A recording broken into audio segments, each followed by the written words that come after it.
What's up, folks? Welcome to today's version of Elevation Journal. This is number 7. Actually putting out 2 this week because I put one out earlier this week. Hope you guys' week has been amazing. I've had an okay week. It's actually a pretty tough week, which I'll talk about. But to start out, I just finished my, I've been trying to have at least 1 or 2 smoothies a day with the Stealthy Hunter bone broth protein, just to prove to you that I actually use the stuff that I promote. And today, my lunch shake was frozen bananas, chocolate, Stealthy Hunter, bone broth protein, hemp seeds, almond milk, and that's it. And it was so freaking good. Highly recommend that stuff. It's actually really healthy. A lot of the supplement companies out there, I don't know that they have your best interest at heart from a health perspective. The Stealthy Hunter, Doc Hillary and Ryan, they try to put the best ingredients they can in there, stuff you can actually read, which is nice. And I've been eating it every day. They have other products too that you should go check out at stealthyhunter.com. Use my code altitude for a discount. Okay, enough of that promo stuff. As you guys know, we also launched a big giveaway this month or this week, and Yeti coolers, GoHunt.com, OutdoorClass.com, Peaks Equipment, Loophole, Mountain Tough, Stealthy Hunter, Rocky Mountain Elk Foundation, all committed to giving to this giveaway, which I highly appreciate. And that's everything from a Yeti cooler to a rangefinder from Loophole to trekking poles and headlamps from Gators from Peaks Equipment, and so on and so forth. A year membership, actually a couple year memberships from Mountain Tough, et cetera, et cetera.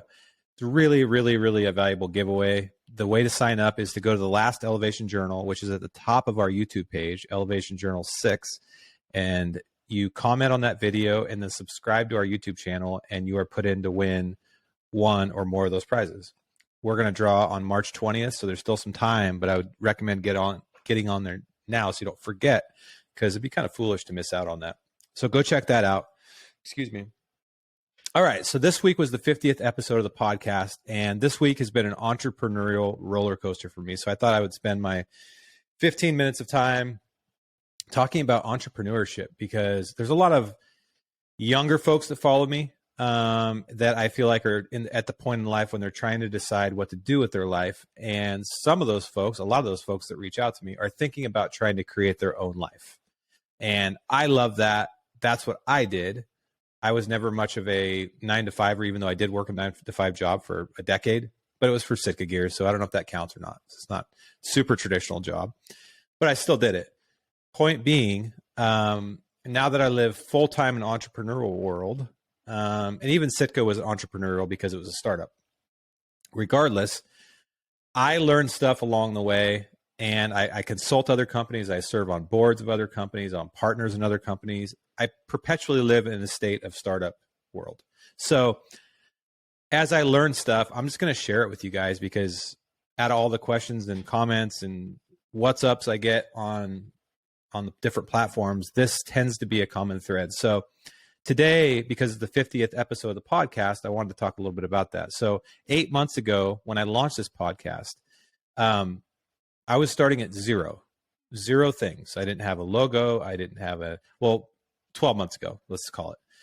12 months ago, I didn't have a logo. I didn't have a name. I didn't know where I was going to record this. I didn't know who I was going to have on. I didn't even know where you put podcasts up. I did not know anything. The only thing that I had was a desire to talk to interesting people and a Rolodex that I've been blessed with of interesting people. That's all I had. I had some friends that have podcasts. So the reason I'm telling you that is this project itself is a good example of starting something from scratch that is very uncomfortable to do. There's tons of unknowns. It costs money. People doubt you. People think you're stupid. You think you're stupid. You don't know what the hell you're doing. You suck at it. But I wanted to take you back to that moment, and then I want to take that into a higher level and kind of connect it to what I want to talk about. So when I was starting this podcast, I was told by several people, there's no reason to start a podcast. The podcast world is saturated. Who needs another hunting podcast, even though that was never my mission? this, that, and the other thing. I didn't really have any money to invest in a podcast. I didn't know what the equipment to get. So long story short, because I'm sort of trained to recognize the red flags that come at you in entrepreneurship and recognize them as opportunities as opposed to something that will stop me, I utilized all those things as fuel to go, why can't I start a podcast? Who says I can't do it? Who says I'm not good at it? Who cares if I'm not good at it? Why do I care what that person thinks the podcast world's saturated? He might be right, but also he might be wrong. I had to self-talk my way through it. And through a 3-month process, I developed a logo. I developed a name, all the equipment needs, a structure, blah, blah, blah. But I was still starting out with 0 YouTube subscribers and 0 listeners, which is pretty uncomfortable because I think a lot of people, when they're starting a business, they have fantasy because even though you're a long ways from the sexy part of it, making money and having a following, you're literally starting at 0. No one cares. So it's very uncomfortable. But when I got it to like the 70%, 75% range, I launched it. And that was 8 months ago. And I had audio problems. I had video problems. I asked stupid questions. I said stupid things, which, by the way, that will probably never end. But 8 months later, I have some listeners. I have some YouTube subscribers. I have a flow and a structure. And it's going pretty well. And I'm proud of that. But the reason I'm telling that story is I think to all you hunters out there, starting a business or a project is not much different than that trip that you planned all year in the backcountry. So just follow with me for a second. Being in the backcountry is never comfortable. It can be tolerable and enjoyable and fun and exciting, but you're never actually that comfortable. But you do all this planning and preparation and you get all this gear. And then ultimately you open the truck door and you get out and you start fucking walking. You start walking into the mountains. You don't know what's going to happen. You've planned, but you don't know all the things that are going to happen. You don't know what problems are going to come. You don't know if you're going to be successful. In fact, statistically, you're not going to be successful. And almost statistically, 100% is you're going to be tired and sleep deprived and hungry and thirsty, and you're going to have gear failures. Like when you get out of that truck door to go into backcountry, this is to all you men and women out there that can follow me on this. And if you're not a hunter, apply it to X activity that you do that's really hard.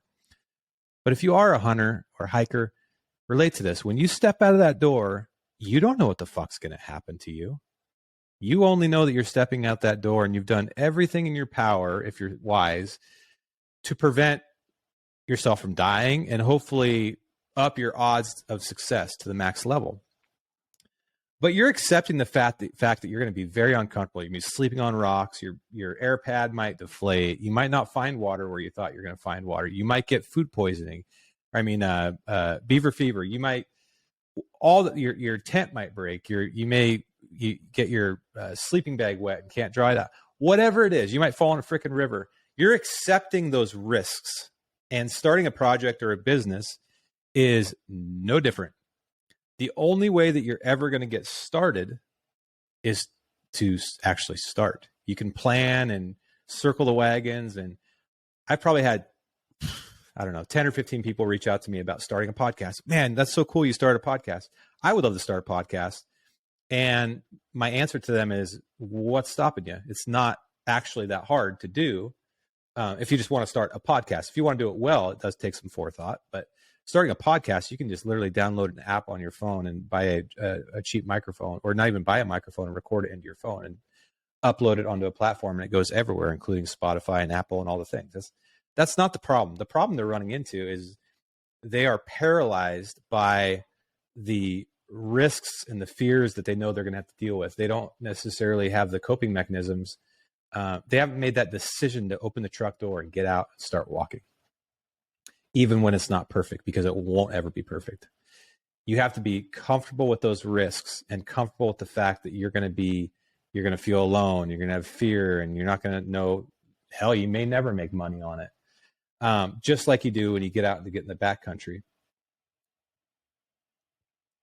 So this week, I was reminded of all this because kind of had a shitty week. Like I had 4 or 5 deals fall through on my real estate company. It's called Made Out West Land Company, or land brokerage in Oregon, and had some deals not work out this week that would have been pretty lucrative for me. Had some drama in other areas of my life. It's just kind of been a weird week. And one of those weeks where I was laying in bed last night, like sometimes this happens. It's like you feel like a piece of shit. Even though you know you're doing the things that you want to do and you're building things that are really hard, you find yourself in that really fearful, uncertain, am I a piece of shit? What am I doing? I'm an imposter type of mode. And it reminds me of what it is to be an entrepreneur. Entrepreneurship, you're going to have probably more of those days than you are of the days you feel like you're crushing it. That's just the reality of it. And most of the time I can cope with it pretty well. But I have some days where I hit these lows where I am a full-on imposter and I don't know what the hell I'm doing in this world or why I'm doing any of this, and I'm not good at it. And it all adds up and it gets to you, and you have these real lows. But when I was thinking about that last night, it reminded me of this idea of adventure. Adventure, just like when you're in the backcountry and you open that truck door and you start walking, adventure is all about the uncertainty and the risk. If there's no risk, it's not an adventure. And I value adventure over how much I value certainty. Certainty to me is kind of boring. Adventure is exciting. That's what I want. I want to live a life of adventure. But since I choose that, I am also accepting risk, uncertainty, failure, all the things that are incorporated into that. And you have to learn how to deal with those. And even on those really low days where you feel like my younger brother calls these days piece of shit Fridays, because it's usually at the end of the week. You feel like a piece of shit. Or Dana White, UFC, calls it fuck it Fridays. Because you've just had a rough week or a month or a year or whatever. But when you reground yourself and go, okay, I'm on an adventure. I will solve problems as I go. I accept the risk, and I trust myself, and I know no matter how gray the area is I'm walking into, I will figure it out and I will make it through. This low sucks, and maybe I need to say fuck it for the day. That's fine. But tomorrow, I'm going to open the truck door, get out, and start walking again, and I'm going to run my process. I'm going to focus on what I can control, knowing and having faith that the outcome will be where I want it to be. Now, let's talk about outcome a little bit in entrepreneurship, because the sexiness of being a founder and a CEO and owning a business is you're thinking of Lamborghinis and mansions and private jets and all these things that you see on Instagram. Those can happen for sure. But most of entrepreneurship is like being a sausage making company. It is messy and ugly, and no one would want to know how you're making the sausage. No, because no one would ever want to eat it again. That's why no one asks how sausage is made. That's why that analogy exists. If you dive into this world and you choose that, know that the glamour that you're thinking it is mostly a myth. It's most of your time over the next 5, 10, 20, 30 years is going to be spent somewhere in between the state I was in last night and so let's just say the state I was in last night was a 1, and Lamborghinis and jets is a 10. You're going to probably spend it mostly in the 2 to 6 range. You're going to have some days that feel pretty good, but then you're like, shit, how do I replicate that? And then you're going to have a lot of days that don't. But what you learn is you learn how to cope with that uncertainty, just like you did in the backcountry. And pretty soon, just like the backcountry, you can stay out for more days. You don't get scared of that storm that's coming in. You know how to deal with a popped air pad. You know how to, dry yourself when you're warm or find water or whatever the problem is. You can fix the plane while it's flying. You will make the sausage. It may not be perfect, but you're going to make it. So I guess my main message is for those of you out there today that are struggling with either starting something, or maybe you've already started something and you feel like a failure and a piece of shit. Let me give you some comfort and tell you that I feel the same way a lot of days, more days than not. The difference is I still open that truck door and go. And if you can look at it that way, I think it might help you. You should try it. Try it. Try to look at it like your adventures. This is an adventure. Life is an adventure. And that's cool and fun.